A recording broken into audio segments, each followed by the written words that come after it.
የአርሰናሉን ዳቪድ ራያን የኮከብነት ተስፋ ጥቂት ላንሳ። ያው ግብ ጠባቂዎች የአመቱ ኮከብ ተጫዋች የመባል እድል ያላቸው አይመስለኝም፣ ግን ሚካኤል አርቴታ በዚህ ውድድር ዘመን ቡድኑ የፕሪሚየር ሊግ ሻምፒዮን የሚሆንለት ከሆነ የራያን ጥቅም እና አስተዋጽኦ አሳንሶ ማየት ግን ተገቢ አይደለም።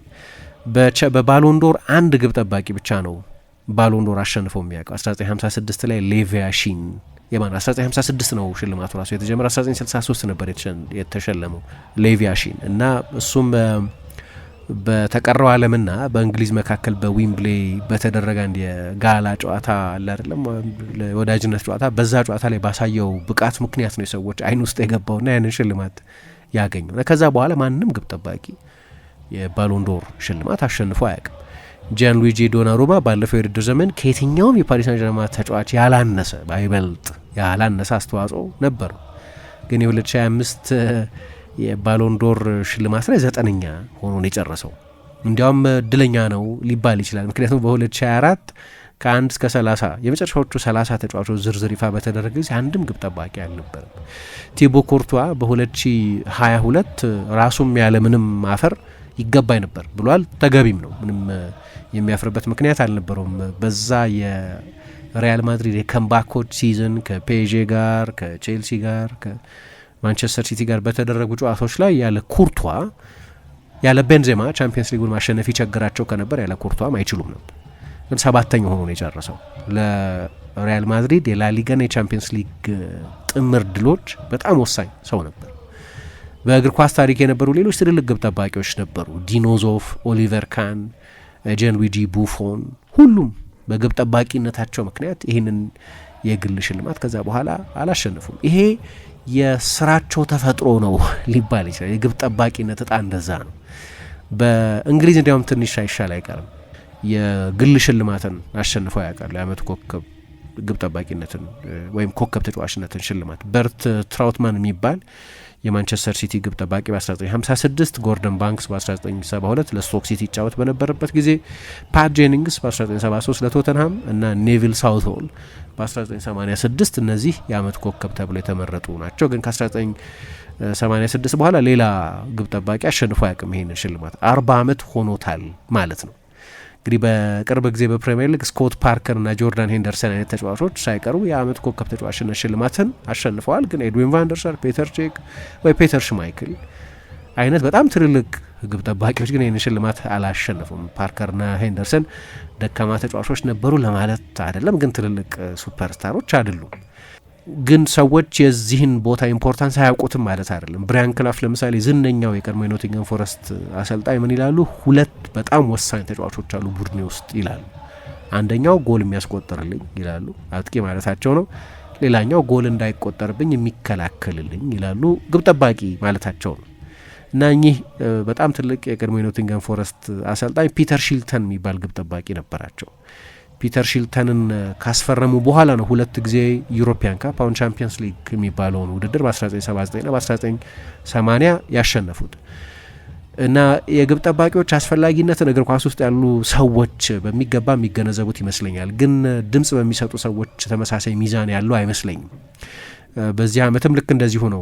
የአውትፊልድ ተጫዋች ያሸንፈዋል የሚለው ግምት በጣም ከፍተኛ ትኩረት ያገኘ ነው። ሽልማቶች የተለያዩ ሽልማቶች ነው ያሉት። የፕሮፌሽናል ፉትቦለርስ አሶሲዬሽን የሚባል ራሳቸው ተጫዋቾቹ የሚመርጡበት ሽልማት አለ። የበለጠ ክብደት የሚሰጠው ለሱ ነው። ግን ደግሞ የእግር ኳስ ጸሐፊያን ሽልማት ደግሞ የሚባል አለ። የኤፍደብሊውኤ ወይም ፉትቦል ራይተርስ አሶሲዬሽን የሚባል 900 አባላት ያሉት ሽልማት። ይህንን በቅርብ ጊዜ ብሩኖ ፈርናንዴዝ አሸንፎታል። በሴቶች የበኒሻው ማሸነፍ ይጠበቅ ነበር። በወንዶች ግን አከራካሪ ነበር። ማን ነው ክሊር ፌቨራይት? ራይስ፣ ጋብርኤል፣ ብሩኖ የሚሉ ስሞች፣ ሃላንድ፣ እነዚህ አይነት ስሞች ነበሩ። ሃላንድ ብዙ ጎሎች ያስቆጥራል። ከፍተኛ ጎል አስቆጣሪነቱን እየመራ ነው። ኦልሞስት ያሸንፋል። ብሩኖ ፈርናንዴዝ ሚስተር አሲስት ነው። 20 አሲስቶች አስመዝግቧል። 8 ጎሎችም አስቆጥሯል። እንደዚሁ በድጋሚ ለማንቸስተር ዩናይትድ ወደ ቻምፒየንስ ሊግ መመለስ ከአሞሪም መልቀቅ በኋላ ለማይክል ካሪክ ቡድን ማንሰራራት በጣም ትልቅ ድርሻ የነበረው ነው። ግን በቅርብ ቀናት ካልሆነ በስተቀር የዳቪድ ራያ ስም ጠንከር ብሎ ሲነሳ ብዙ ጊዜ አንሰማም። በብራያን ክላፍ የሚና አስፈላጊነት ብየና ከሁለቱ ቁልፍ ቦታዎች አንደኛው ወሳኝ ሰው እሱን በ2023/24 በ2024/25 አሁን ደግሞ በ2025/26 የውድድር ዘመን የአመቱን የወርቅ ጓንት ወይ ጎልደን ግሎቭ የሚባለውን ያሸነፈ ነው። 18 ክሊንሺቶች አሉት፣ ማንም አይደርስበትም። የሎ ፕሮፋይል ያለው ነው። እንግዲህ በቁመት አጠር ያለ ተጫዋች ነው። ሜትር ከ83 ነው። ከግማሽ በላይ የሚሆኑ የአርሰናል ተጫዋቾች በቁመት ይበልጡታል። ከዶናሩማ በ13 ሴንቲሜትር፣ ከሌላኛው ማንቸስተር ሲቲ ግብ ጠባቂ ከጀምስ ትራፎርድ በ14 ሴንቲሜትር ያንሳል። የስፔን ብሔራዊ ቡድን አሰልጣኝ ሉዊስ ደላፎንቴ ከሱ ይልቅ ኡናይ ሲሞንን ይመርጣሉ። በቅርብ ጊዜ ከግብጽ ጋር በነበረ የወዳጅነት ጨዋታ እስኪያሰልፉት ድረስ ከኖቬምበር 2024 በኋላ ተጫዋቱ አያውቅም። ለረጅም ጊዜ ለስፔን ብሔራዊ ቡድን ጀምሮ የሚያውቅ አይደለም። ግን ደግሞ የኢኮኖሚ ኦፍ ሙቭመንት የሚባል አለ። አሁን አንዳንድ ግብ ጠባቂዎች በእርግጥ ራያ አስደናቂ የቅልጥፍና ሙከራዎችን ሲያድን ታዩታላችሁ፣ ከብራይተን ጋር በነበረው ጨዋታ፣ በሌሎችም ጨዋታዎች ላይ። ግን በአብዛኛው እነዚህ ሂሮ ሴቭስ የሚባሉትን ሙከራዎች ሲያድን አታዩትም። ለምሳሌ ጆርዳን ፒክፎርድ በዚህ የውድድር ዘመን ታስታውሳላችሁ፣ ከኒውካስል ጋር በነበረ ጨዋታ የሳንድሮ ቶናሊን ሙከራ ያዳነበት ሁኔታ በጣም የሚያስደንቅ ነው። ግን ራያ የኢኮኖሚ ኦፍ ሙቭመንት የሚባል አለ። በቃ ትክክለኛው ቦታ ላይ ስለሚገኝ አስደናቂ ሙከራ ማዳን አይጠበቅበትም። በፖዚሽኒንጉ ምክንያት ሙከራውን ያድነዋል፣ ግን አስደናቂ አይመስልም። ለምሳሌ ፒክፎርድ ሲያድን እንዲህ ደረቱን ገልብጦ እኔ ነኝ ብሎ ሲያሳይ ያየ ነው አይደለም። ልክ እንደዚህ አይነት ሙቭመንት አያሳይም፣ ወይ እንደዚህ አይነት ጀግና ነኝ የሚል መልእክት የሚያስተላልፍ አይነት ግብ ጠባቂ አይደለም። የሎ ፕሮፋይል ግብ ጠባቂ ነው የሚባልበት አንደኛው ምክንያት እሱ ነው። ግን ለአርሰናል ስኬት ዋንጫዎች አሸንፈው የውድድር ዘመኑን የሚያጠናቅቅ ከሆነ በፕሪሚየር ሊጉ ብቻ በተለያዩ ሜትሪኮች ወደ 10 የሚጠጉ ጎሎች ሌላ መደበኛ ግብ ጠባቂ አማካይ ስፍራ ላይ ለግብ ጠባቂ የሚቆጠሩበትን ጎሎች ይሄ ግብ ጠባቂ ማዳን ችሏል። በእግር ኳስ ደግሞ ይባላል ግብ ጠባቂዎች በውድድር ዘመን ከ10 እስከ 12 ተጨማሪ ነጥብ ለቡድኖቻቸው ያሸንፋሉ ይባላል። ግን ትልቁ ችግር ቦታው ነው፣ ግብ ጠባቂ መሆኑ ነው። በጠቅላላውም ለነገሩ የመከላከል ተጫዋቾች ይህንን ሽልማት ብዙ አያገኙም። ባለፉት 55 ዓመታት የባሎንዶር ሽልማት መሰጠት ከጀመረበት ጊዜ ጀምሮ ፋቢዮ ካናቫሮ ብቻ ነው ያሸነፈው። ይሄ ንጹህ ተከላካይ የሚባል የአማካይ ተከላካይ ማለት ግን ንጹህ ዲፌንሲቭ ተጫዋች የሚባል እሱ ነው። እሱንም በጣሊያን የዓለም ዋንጫ ማሸነፍ ምክንያት ነው ያሸነፈው። በፕሪሚየር ሊግም ከ1993 ወዲህ ብቻ እንኳን ፕሪሚየር ሊግ ከተባለ ወዲህ ብቻ እንኳን ብታይ 2 ተከላካዮች ብቻ ነው ያሸነፉት፣ 2 ንጹህ ተከላካዮች ቨርጂል ቫን ዳይክ እና ጆን ቴሪ። በእግር ኳስ ጸሐፊያኑ ሽልማት ደግሞ ፉትቦል ራይተርስ አሶሲዬሽን በሚባለው ደግሞ በጸሐፊያኑ ከሆነ ደግሞ አንድ ተከላካይ ብቻ ነው ከ1989 ወዲህ ያሸነፈው፣ ሩበን ዲያስ ብቻ። ግብ ጠባቂዎች በተለይ ይህንን ሽልማት ብዙ ያሸነፈው የጸሐፍቱን ብቻ በወስድ ፒተር ሺልተን 1978 ላይ ፔፌ ሽልማትን ያሸነፈው፣ ሌቪያሽን ብቻ ነው ቅድም እንዳነሳሁት የባሎንዶር ሽልማትን የወሰደው።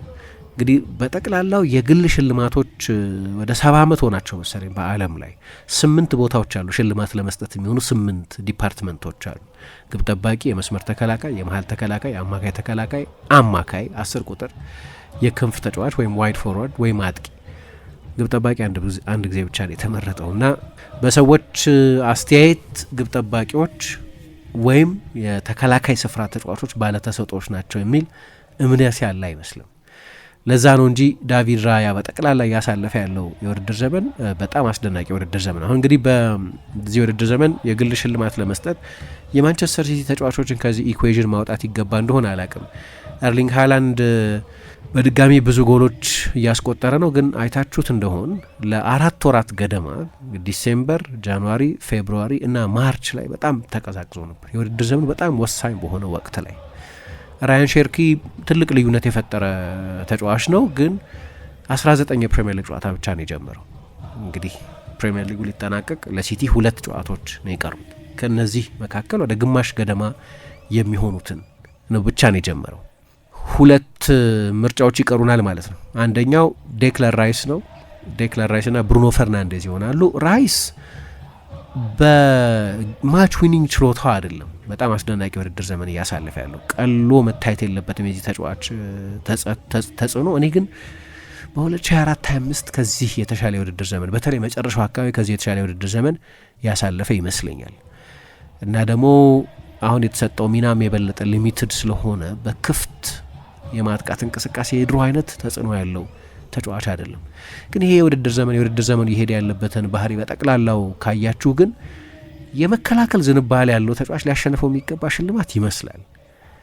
እንግዲህ ከ4-5 ዓመት በኋላ ብዙ 0-0ዎችና ብዙ 1-0ዎች የታዩበት የውድድር ዘመን እና አርሰናል በዚህ የውድድር ዘመን የፕሪሚየር ሊግ ሻምፒዮን የሚሆን ከሆነ በማጥቃቱ ኃይል ሳይሆን ማጥቃቱ አያስፈልግም ማለት አይደለም፣ ግን በመከላከል ጥንካሬው ምክንያት ነው ሻምፒዮን የሚሆነው።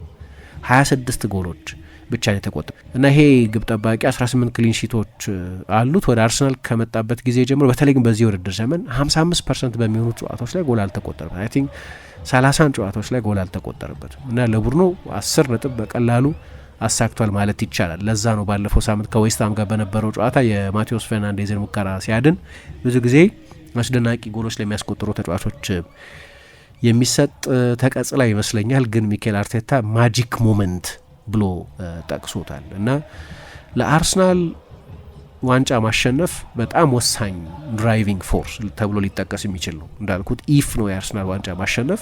የአርሰናል ደጋፊዎች ሞመንቶች ቢጠየቁ በዚህ ዓመት የተለየ የአንድ ግለሰብ ልዩ ሞመንት ጥቀሱ ቢባሉ ምናልባት የኤቤሬቺዜን የቶተናም ጨዋታ ሃትሪክ ሊጠቅሱ ይችላሉ። ምናልባት የቡካዮ ሳካን አርሰናልን ከ20 ዓመት በኋላ ወደ ቻምፒየንስ ሊግ ፍጻሜ የመለሰ ጎል ሊጠቅሱ ይችሉ ይሆናል።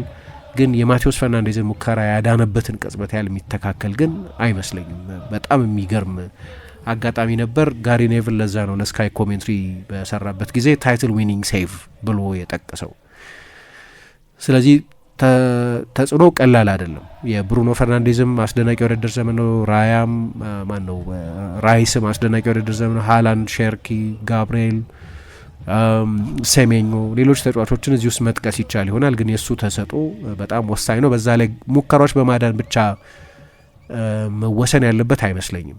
ምክንያቱም የአርሰናል ሲስተም የአርቴታ ሲስተም ግብ ጠባቂዎች በኳስ ቁጥጥር ጊዜ በጣም ወሳኝ ሚና ያላቸው ተጫዋቾች ናቸው። እሱን ደግሞ በተሳለጠ ሁኔታ ያደርጋል።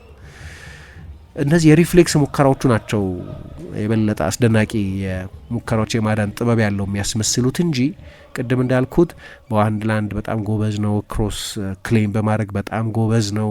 የኢኮኖሚ ኦፍ ሙቭመንት አለው። ስለዚህ ሙከራዎቹ ብዙ አናደንቃቸውም። ምናልባት የበለጠ ኤክስፐርቶች ይረዷቸው ይሆናል። ግን የሚገርም ነው። ሲመጣ ይሄን ያህል ተጽዕኖ ይኖራል የሚል ግምት አልነበረም። በተለይ ደግሞ የመጣበት ሁኔታም ብዙ ውዝግብ ፈጥሮ ስለነበር ያኔ የአርሰናል ደጋፊዎች የሚወዱት አሮን ራምስዴልን መፈንቀል ነበረበት ሚኬል አርቴታ ይህንን ግብ ጠባቂ ለማሰለፍ።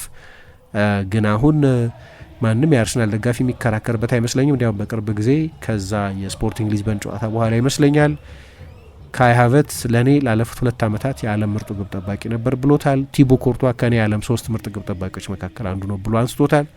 በእርግጥ በመጠኑ እድለኛ ነው።